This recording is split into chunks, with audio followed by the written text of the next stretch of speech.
భారత వైమానిక దళానికి చెందిన భారీ సైనిక రవాణా విమానం C-17 గ్లోబ్ మాస్టర్ నేరుగా కాబుల్ అంతర్జాతీయ విమానాశ్రయంలో దిగింది. అసలు ఏమాత్రం ఊహించని విధంగా మన దేశానికి చెందిన ఇంత పెద్ద సైనిక విమానం ఉన్నట్టుండి తాలిబాన్ల పాలనలో ఉన్న ఆఫ్ఘనిస్తాన్కు ఎందుకు వెళ్ళింది? దీని వెనుక కేవలం ఒకే ఒక కారణం లేదు. ఎన్నో లోతైన భౌగోళిక రాజకీయాలు, అత్యంత కీలకమైన వ్యూహాత్మక కారణాలు దాగి ఉన్నాయి. ప్రస్తుతం ఆఫ్ఘనిస్తాన్ ఒకేసారి అనేక భయంకరమైన సవాళ్లతో పోరాడుతోంది. ఒకవైపు పొరుగున ఉన్న పాకిస్తాన్తో నిరంతరం ఉద్రిక్తతలు, సరిహద్దుల్లో కాల్పుల మోతలు జరుగుతున్నాయి. మరోవైపు ప్రకృతి కూడా ఆ దేశాన్ని తీవ్రంగా దెబ్బతీసింది. ఇటీవల వచ్చిన భయంకరమైన భూకంపాలు, భారీ వరదలు ఆ దేశాన్ని కోలుకోలేని విధంగా దెబ్బతీశాయి. దీనికి తోడు తీవ్రమైన విద్యుత్, ఇంధన కొరత అక్కడి సామాన్య ప్రజల జీవనాన్ని మరింత కష్టతరం చేశాయి. చలికాలం దగ్గర పడుతున్న కొద్దీ ఇంధనం లేక, కరెంటు లేక ఆఫ్ఘాన్ ప్రజల జీవితం నరకప్రాయంగా మారుతోంది. భూకంపం తీవ్రతకు ఎన్నో నగరాలు, గ్రామాలు నేలమట్టమయ్యాయి. ఆ వెంటనే వచ్చిన వరదలు పరిస్థితిని మరింత దయనీయంగా మార్చాయి. వందలాది మంది ప్రాణాలు కోల్పోగా వేలాది మంది నిరాశ్రయులయ్యారు. కనీసం తాగడానికి గుక్కెడు స్వచ్ఛమైన నీరు దొరకని పరిస్థితి ఏర్పడింది. ఆసుపత్రుల్లో అత్యవసర ప్రాణరక్షక మందుల కొరత తీవ్రంగా వేధిస్తోంది. చూస్తుండగానే మొత్తం దేశం ఒక అతిపెద్ద మానవతా సంక్షోభంలో కూరుకుపోయింది.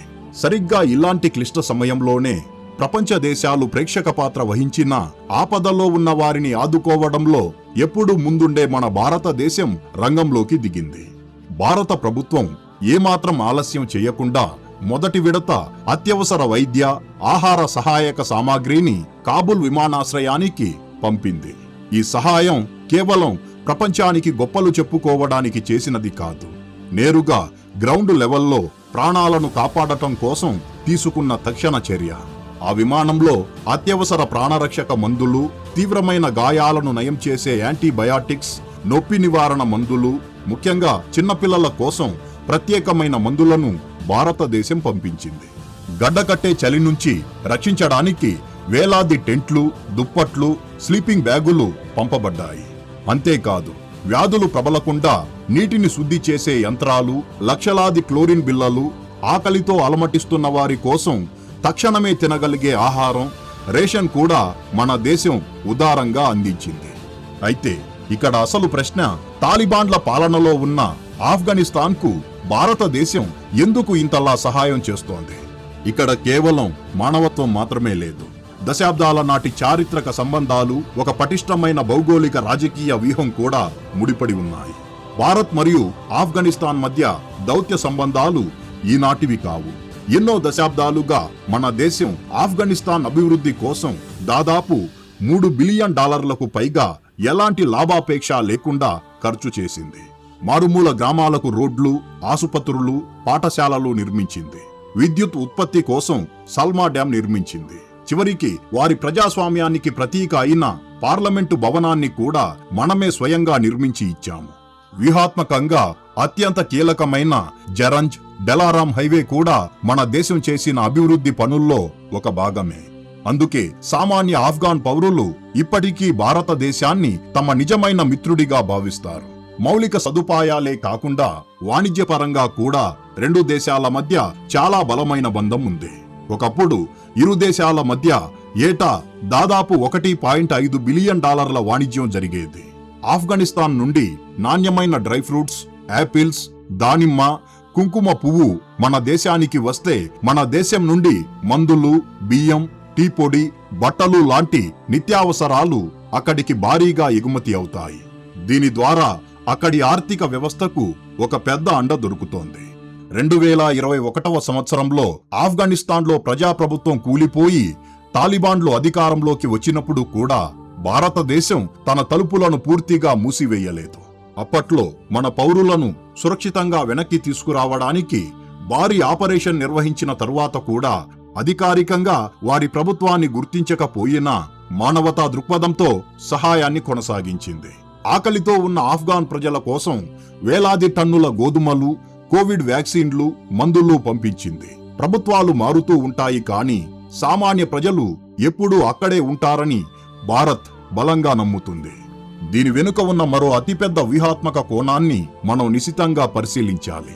ముఖ్యంగా పీఓకే దక్కించుకోవడంలో తాలిబాన్ల పరోక్ష మద్దతు మనకు ఎలా ఉపయోగపడుతుందనే చర్చ ఇప్పుడు భౌగోళిక రాజకీయాల్లో ప్రకంపనలు సృష్టిస్తోంది. ఆఫ్ఘనిస్తాన్తో భారతదేశం పెంచుకుంటున్న ఈ సాన్నిహిత్యం చూసి పాకిస్తాన్ వెన్నుల్లో వణుకు పుడుతోంది. ఒకప్పుడు ఆఫ్ఘనిస్తాన్లో తమకు అనుకూలమైన ప్రభుత్వం ఉంటే భారతదేశంపై ఒత్తిడి పెంచవచ్చని పాకిస్తాన్ పగటి కలలు కన్నది. కానీ సీన్ పూర్తిగా రివర్స్ అయింది. పాకిస్తాన్కు తూర్పు వైపున భారతదేశం ఒక బలమైన శక్తిగా నిలబడి ఉంది. ఇప్పుడు పశ్చిమ వైపున ఉన్న తాలిబాన్లు భారతదేశానికి అనుకూలంగా మారితే పాకిస్తాన్ రెండు వైపులా శత్రువుల మధ్య ఇరుక్కుపోయినట్లవుతుంది. భవిష్యత్తులో మన భారతదేశం పీఓకేని తిరిగి చేజిక్కించుకోవాలని నిర్ణయించుకుని సైనిక చర్యకు ఉపక్రమిస్తే ఆ సమయంలో పాకిస్తాన్కు తాలిబాన్ల వైపు నుండి ఎలాంటి మద్దతు లభించకపోగా పశ్చిమ సరిహద్దుల్లో తాలిబాన్లు పాకిస్తాన్ సైన్యాన్ని మరింత ఒత్తిడికి గురిచేసే అవకాశం 100% ఉంది.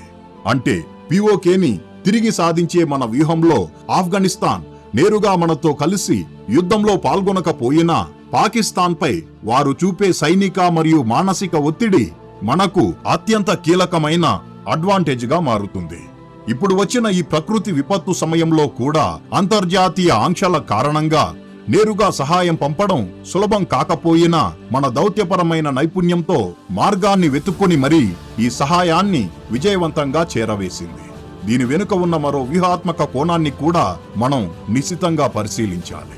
ఆఫ్ఘనిస్తాన్లో పరిస్థితులు పూర్తిగా చేజారిపోయి ఆకలి కేకలు పెరిగితే దాని ప్రభావం మొత్తం దక్షిణాసియా ప్రాంతంపై పడుతుంది. ఆ ప్రాంతంలో అస్థిరత పెరిగితే తీవ్రవాదం ప్రబలి అది పరోక్షంగా మన అంతర్గత భద్రతకు కూడా ముప్పుగా మారే ప్రమాదం ఉంది. అందుకే అక్కడ కనీస జీవన ప్రమాణాలు స్థిరత్వం ఉండేలా చూడటం మనకు చాలా అవసరం. పాకిస్తాన్, చైనా లాంటి దేశాలు ఆఫ్ఘనిస్తాన్లో తమ ప్రభావం పెంచుకోవడానికి, అక్కడి సహజ వనరులను దోచుకోవడానికి ప్రయత్నిస్తున్న ఈ సమయంలో భారతదేశం చేస్తున్న ఈ తక్షణ సహాయం ఒక బలమైన సందేశాన్ని ఇస్తుంది.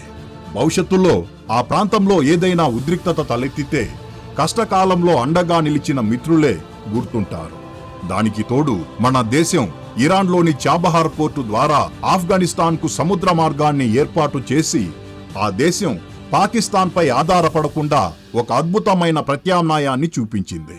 ఇది పాకిస్తాన్కు దౌత్యపరంగా కోలుకోలేని దెబ్బ.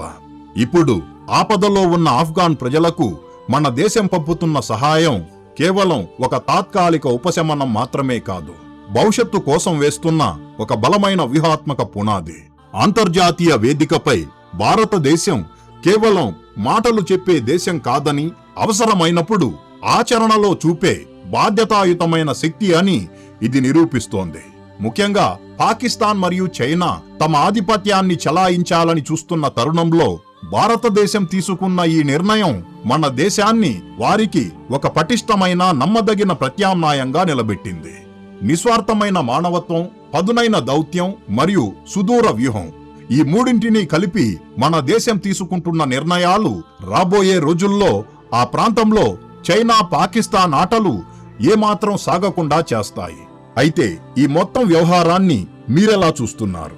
భారతదేశం తీసుకున్న ఈ అడుగు కేవలం ఒక మానవతా సహాయం మాత్రమే అంటారా, లేదా దీని వెనుక ఒక పటిష్టమైన వ్యూహం కూడా దాగి ఉందని మీరు భావిస్తున్నారా? మీ అభిప్రాయాన్ని దయచేసి కామెంటు బాక్సులో తెలియజేయండి. ఈ వీడియో కింతే ఫ్రెండ్స్. ఈ వీడియో మీకు నచ్చినట్లయితే లైక్ చేయండి. అలాగే ఇలాంటి మరిన్ని ఇన్ఫర్మేటివ్ వీడియోస్ కోసం ఇప్పుడే మన ఛానల్ను సబ్స్క్రైబ్ చేసుకోండి. జై హింద్.